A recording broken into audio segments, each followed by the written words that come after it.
Vamos a esta hora de la mañana a contactarnos ya con nuestra invitada del día de hoy para analizar lo que ocurrió en este primer debate del proyecto de ley de aborto por violación. Saludamos a la asambleísta Sofía Sánchez, quien ya está conectada a esta hora de la mañana con nosotros. Asambleísta, muchísimas gracias por madrugar con nosotros.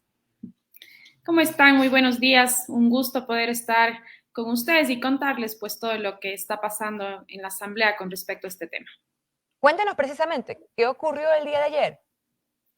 Bueno, el día de ayer fue el primer debate del proyecto de ley. Estuvimos todo el día aproximadamente tratando esto. Recibimos en comisión general muchas comparecencias de personas que están a favor, de personas que están en contra, y pues luego de leer el informe inició ya el debate con respecto a este tema. Nosotros, como asamblea, al menos el concepto y el criterio que mantengo yo es que no nos podemos negar a esto. Hay una sentencia de la Corte Constitucional, más bien lo que tenemos que hacer es aportar a los nudos críticos que existen, que yo he analizado que son más o menos tres, que son los más complejos: el tema de la temporalidad, la denuncia y pues la objeción de conciencia. En ese aspecto tenemos que nosotros poco a poco ir, yo diría, con todos los criterios que se sumen, poder ver cuál es lo mejor con respecto a estos tres temas que yo he mencionado. Ahora, vamos a analizar uno a uno rápidamente, asambleísta, por cuestión tiempo. ¿Qué pasa con el tiempo? O sea, ¿no es riesgoso para la madre, para el niño, el que no haya un tiempo definido? Por ejemplo, no es lo mismo realizar un aborto en las primeras semanas de gestación que en las últimas. Y esa es una de las preocupaciones que hemos escuchado a lo largo de este debate. Sí, bueno, yo pienso que este es el más complejo, el tema de la temporalidad. Sin embargo, lo ideal y lo que han manifestado las personas que han estado durante esta lucha es que en casos de violación no exista la temporalidad.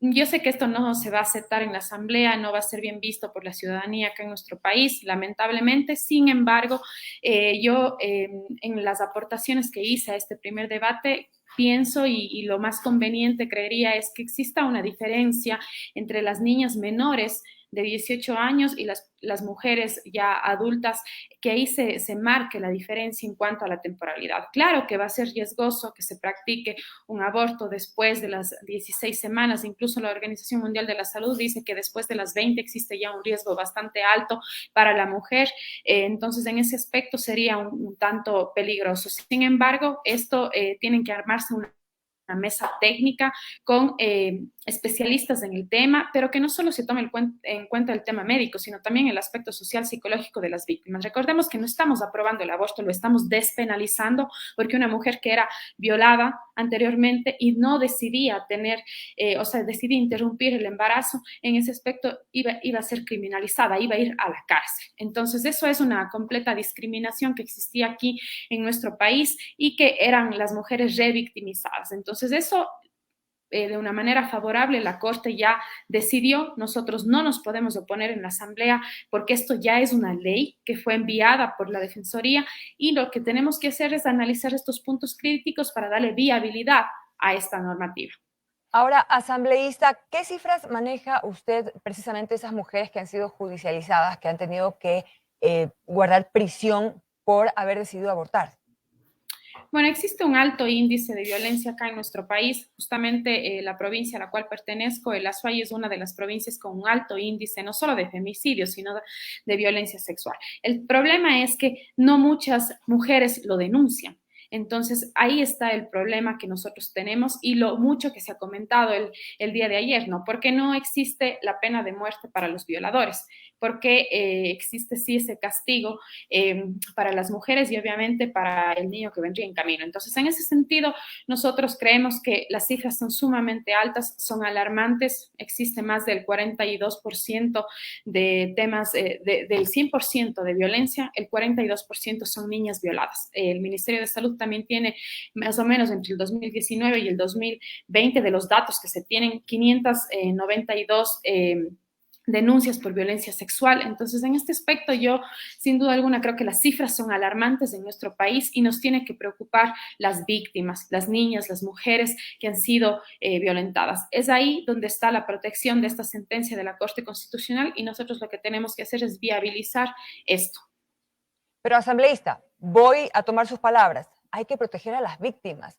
el niño, el bebé, también es una víctima. ¿Por qué castigar al niño que podría nacer y no al violador? Porque parecería esto, y lo menciono porque durante toda la semana hemos analizado el tema y de parte de grupos pro vida nos han dicho esto.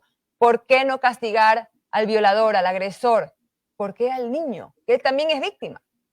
Bueno, en ese sentido yo voy a ser firme en un criterio que me he mantenido. Las mujeres tienen que decidir sobre su cuerpo. Nosotros no podemos decidir sobre el cuerpo y sobre todo de una niña que sufre violencia sexual en su entorno familiar. Y estos son las encuestas y los análisis que hay.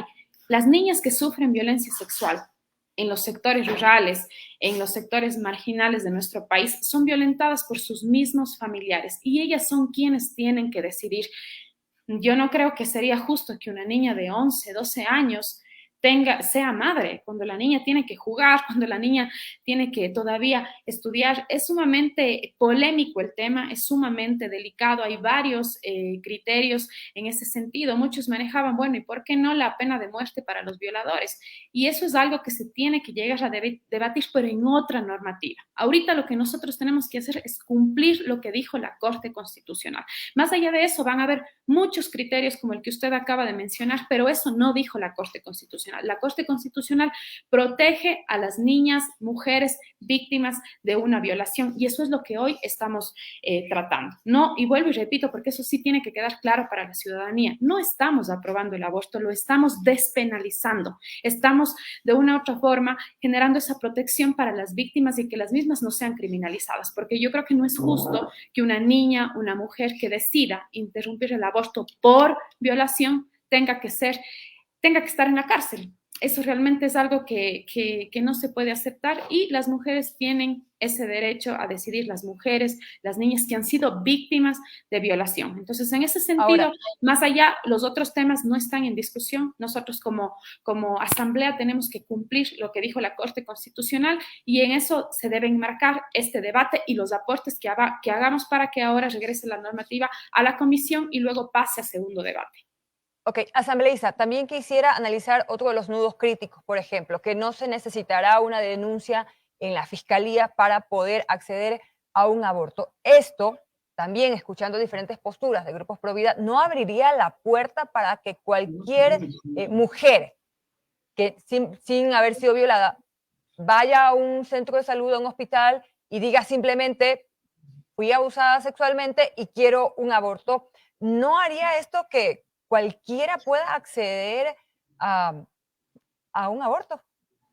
Bueno, primero creo que, y estoy convencida, no va a haber en cola las personas y las mujeres que digan fui violentada, fui violada, necesito practicar un aborto. Eso no va a suceder. Créanme que las víctimas de violencia no pasan por ese aspecto de mentir. Y ahí en ese lado yo diría, están ustedes hablando con un tema de que una mujer mentiría que fue violada. Realmente el contexto que sufre una mujer de violencia no es ese. Eso como primer punto. Sin embargo, yo he planteado en las observaciones que hemos hecho al proyecto que sí se necesita la denuncia, pero no que esto sea una condicionante para que la mujer pueda acceder a este procedimiento. Entonces, en ese sentido, el momento que una mujer llega a un centro de salud, por ejemplo, si es que está de acuerdo en presentar la víctima, la denuncia, que lo haga. Caso contrario, tendría que hacer el médico o el personal de salud que va a tratar a la víctima, pero sí se tiene que contar con esta denuncia para que Fiscalía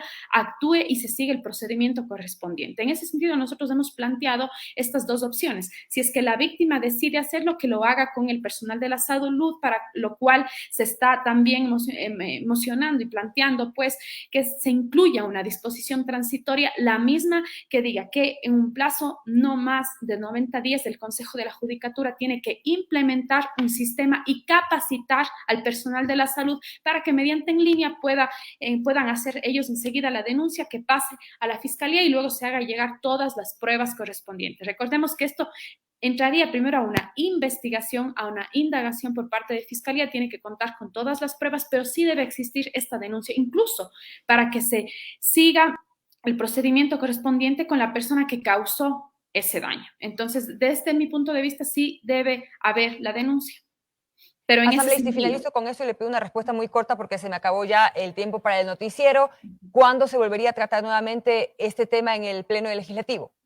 bueno, todavía no tenemos la fecha exacta. Esto tiene que regresar a la comisión. La comisión tiene que tomar todas las observaciones de los asambleístas que se hicieron ayer. Se tiene que analizar, armar la mesa técnica que yo había comentado y que estaré exigiendo para el tema de la temporalidad que se tendrá que tratar. Y esto luego pasa a segundo debate al Pleno. Como usted manifestó al inicio del noticiero, están suspendidas las actividades de la Asamblea desde el 15, hasta el 15 sería el último día, y se retoman me parece que es el 2 o 3 de enero, y ahí se apresurará al menos este trámite que sí tiene fechas exactas por cumplir y que, bueno, en este caso estarían suspendidas las actividades, pero yo creo que este es uno de los principales que tenemos que tratarlo en el mes de enero.